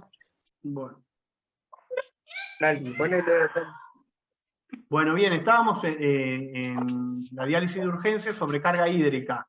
Cuando no es urgente, ya hablábamos, se dializa o se ultrafiltra, si hay que hacerlo. Siempre buscando el peso seco. Y cuando es urgente o emergente, hay que ver el riesgo-beneficio de hacer esperar la cirugía para que el paciente dialice, obviamente. Y la otra, bueno, y después hay que tener en cuenta que, a ver, si el paciente entra en poco hipervolémico o normovolémico y usted lo tienen que expandir adentro de la cirugía, cuando salga va a haber que ultrafiltrarlo o dializarlo, eventualmente. Entonces a veces estos casos pueden ser que salen del quirófano con un catéter de diálisis puesto. Y la hipotensión intraoperatoria debido a vasodilatación sistémica por la anestesia en pacientes con hipovolémicos también aumenta el riesgo de trombosis. Eso hay que tener en cuenta también. ¿Sí? Y esto es lo que ocurre cuando se mueve mucho líquido en la diálisis preoperatoria. ¿Sí? O sea, cuando uno dice, bueno, calculo que lo voy a expandir con 2 litros, le saco 2 kilos más, un paciente que tiene 5 litros lo dejan con 3 litros de sangre. La diálisis saca todo lo saca desde la sangre, del intravascular. O sea, después hay movimientos secundarios, que a veces se utilizan, son útiles esos movimientos secundarios. El edema no baja por la diálisis directamente, baja en forma indirecta. Eso hay que tenerlo en cuenta. La heparina, lo que estuvimos hablando de los flashes, de que se puede operar en el mismo día, se puede no utilizar heparina durante la diálisis, la diferencia es que va a haber que tirar el filtro. Y si se usa heparina, hay que esperar que se normalicen los parámetros de coagulación previo a la cirugía, más o menos pasa eso a las 4 horas. Tampoco, yo he escuchado mucha cirugía del paciente o sea, hay algunos casos que sí, porque los pacientes que iban y se iban a hacer una fístula, desde los centros de diálisis, que iban directamente al quirófano cuando terminaban la diálisis, esos pacientes por ahí se los dializaba sin heparina. ¿Sí? Pero después no he escuchado, a ver, que esperen a que termine la diálisis y que a los 10 minutos esté en quirófano. No, en general se tarda un tiempo hasta que entra. Depende también de la urgencia de la indicación de la cirugía. Medicación. IECA y ARA, en general no es necesario suspenderlo. Diurético, en general se mantienen si los venía tomando, y si justamente mantiene su euvolemia el paciente, gracias a los diuréticos, se siguen manteniendo. Beta bloqueantes, se pueden continuar, la clave es no iniciar, ¿sí? Pero sí, si venía tomando bisoprolol 5 por día, que siga tomando bisoprolol 5 por día. No es necesario cambiarlo. Clonidina se continúan también si venían recibiendo, no hay que iniciar agonistas alfa-2 en el perioperatorio. ¿Sí? El acceso endovenoso es lo que hay que cuidar como oro. Los pacientes renales crónicos, la enfermedad renal crónica muchas veces progresa y terminan en diálisis, y hay que tratar de cuidar. El daño hay que tratar de hacerlo de distal a proximal siempre. Si se sabe cuál es el brazo de la fístula, hay que tratar de no usarlo. No usarlo, yo creo que se puede poner un manguito si se quiere tomar la presión, ¿no? Eso me parece que sí se puede hacer. Lo que sí es no punzarlo mucho porque se van anulando accesos. Se trombosan, ¿no? Y es un acceso menos, y todo por vías, a veces con vías periféricas. Los catéteres de los PIC tampoco estarían indicados en estos pacientes. Obviamente que necesitan un acceso. Y los catéteres centrales también generan fibrosis a nivel de donde se coloca el catéter. Eso pasa. Bueno, hay que tratar de cuidarlo. Siempre ser meticuloso con eso. Les repito, lo de los casos de los síndromes urémicos hemolíticos, 30 años de diálisis, 35 años de diálisis, y no tienen una vena donde poner una prótesis. Ni siquiera es una fístula nativa, sino poner una prótesis para poder dializarlo. Eso es... Te hago una consulta, y en cuanto a la medición trágico. invasiva de la presión arterial, una radial, por ejemplo. Bueno, el tema es que, a ver, el tema, la radial, las fístulas de elección son las radiocefálicas, las fístulas que se hacen. La primera fístula que uno tiene que pensar cuando va a ser una fístula nativa es la radiocefálica. Si vos usás para poner una TAM y se oblitera la arteria, a veces se puede ir un poco más arriba del sitio de obliteración, pero a veces no. Y bueno, es un sitio menos. Out. Es así, o sea, no es... A ver, yo sé que se necesita, no les estoy diciendo... Lo que les estoy diciendo es que hay que ser meticuloso y tratar de buscar lo que más preserve accesos. El objetivo es preservar accesos. ¿Sí? Entonces, si no te queda otra, te tenés que poner en la radial y necesitas sí, si por ahí la cirugía es una cirugía, no sé, con anestesia local, y vos podés tomar la presión con un manguito, y pensás que podés, y que tal, bueno, dale, si podés, y estás con eso tranquila, y hacelo así. ¿Sí? Porque el objetivo es ese, porque cada cosa que se va obliterando es un acceso menos. Y los accesos, hay accesos, no es que no hay accesos, pero los accesos se van perdiendo. ¿Sí? El primero que se busca es ese, pero por ejemplo, en los pacientes diabéticos ya el radial no sirve en general. Tiene mucha falla primaria, o sea, cuando se hacen las fístulas, se las tomamos arteria con vena, y hay que esperar un tiempo que varía entre 1 y 2 meses para que la vena de alguna manera se arterialice. Eso depende de la presión que venga en la arteria. Si la arteria tiene muchos ateromas, no se desarrolla la presión suficiente para desarrollar la vena y para arterializar la vena. En los diabéticos, que tienen muchas placas de ateroma, pasa eso. Entonces, en general, los accesos ya no pueden ser en la muñeca y tienen que ser en el codo, los primeros. Ellos ya tienen naturalmente menos accesos. Y la diabetes es la primera causa de ingreso a diálisis. Entre la diabetes y la hipertensión son las primeras dos causas de acceso a hemodiálisis. ¿Sí? En Argentina y en todo el mundo. Para que tengan idea de lo que es la dimensión del problema, ¿no? Obviamente que si no pueden y necesitan la TAM, se ponen una TAM. ¿Sí? Y después traten de hacer la compresión necesaria y que no se tape. ¿Sí? Esto son las decisiones de ustedes en el momento, ¿no? Pero el objetivo es tratar de cuidar los accesos. Bien. No sé si te respondí. Sí, Tommy, perfecto. Igual Sí, la obvio, usamos también para depende del cirugía, tipo de cirugía, claro. claro.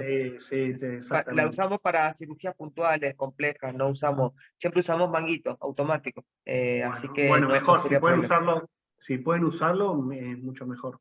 Perfecto. Bien, y en el sangrado urémico, en la uremia, a partir de 115 de urea, aumentan el riesgo de sangrado.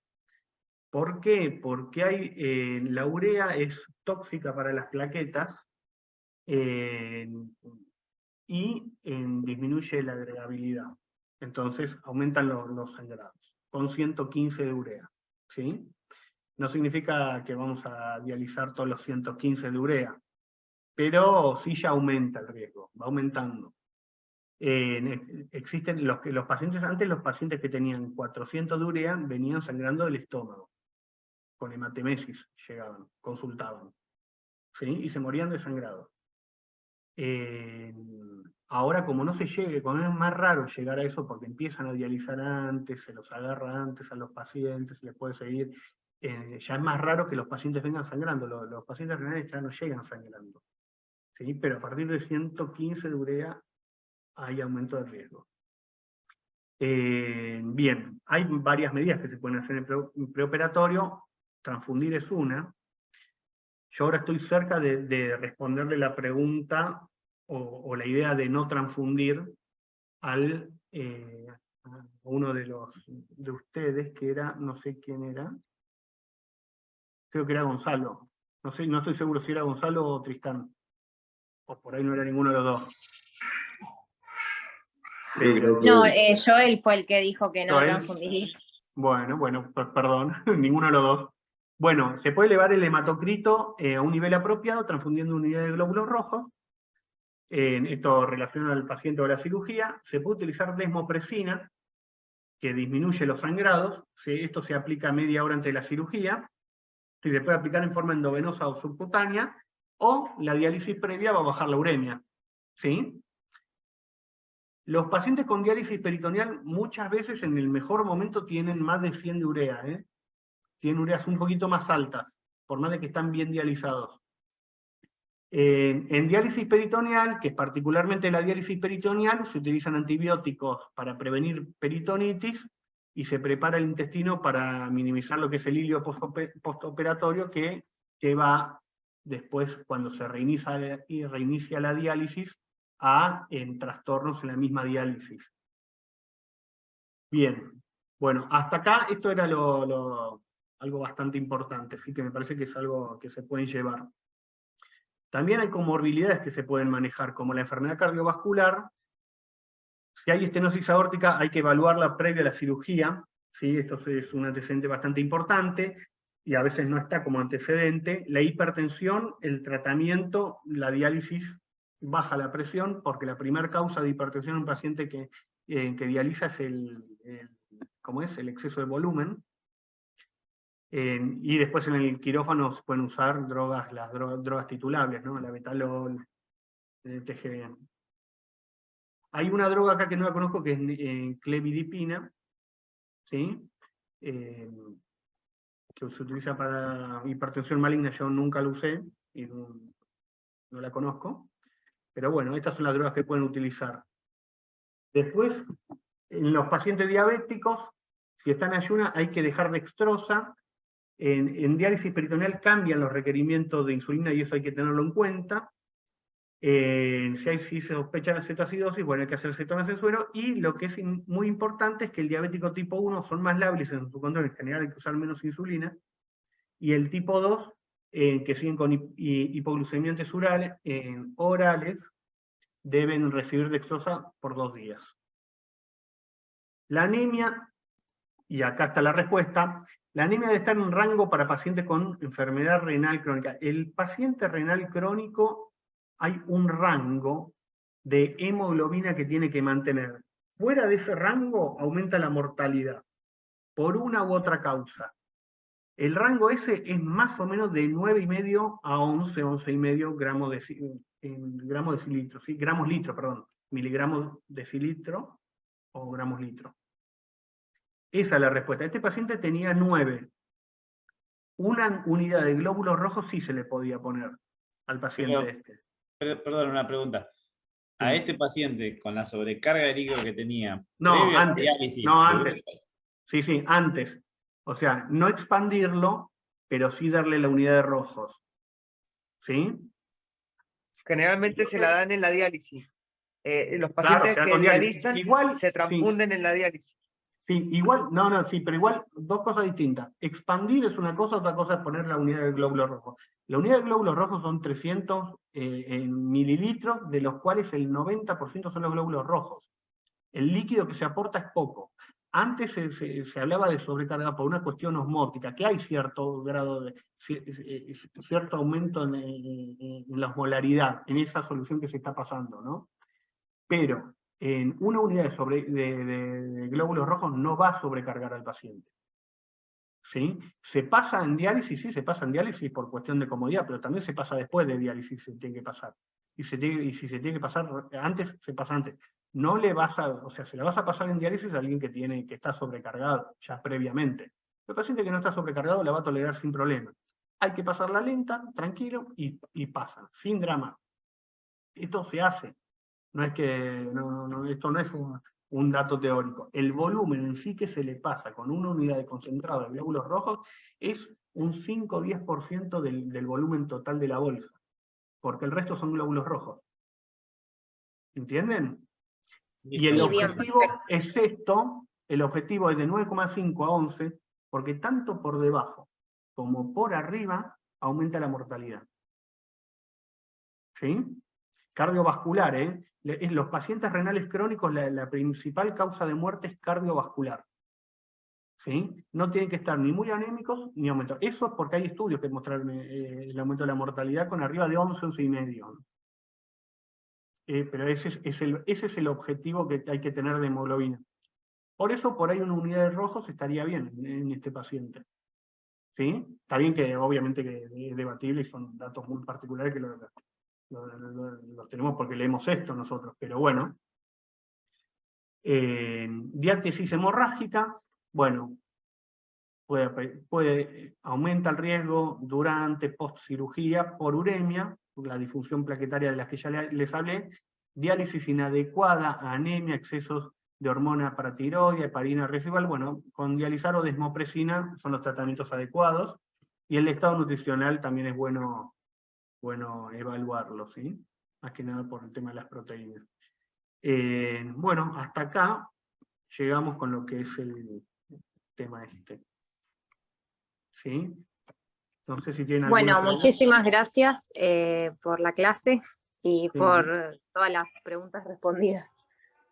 Bueno, ¿en alguna Tommy, otra pregunta? Sí. la verdad que excelente, muy claro. Creo que a los chicos les sirvió mucho, sobre todo porque es algo que diariamente estamos con pacientes, sobre todo en el hospital, donde los chicos se están formando, pacientes que dializan o pacientes que tienen indicaciones de diálisis y vienen con cualquier laboratorio, o que se van a hacer la fístula y no traen laboratorio, o que dializaron hace una semana. Entonces, todas estas cosas que aclaraste están muy buenas para tenerlas en cuenta, porque podemos mejorar el actuar nuestro desde la teoría y llevarlo a la práctica, ¿sí? Porque esto lo hacemos todos los días. Así que yo te agradezco primero por el tiempo segundo por la clase que estuvo excelente, y nada, de verdad que muchas gracias, Tommy. Y a ver si te venía.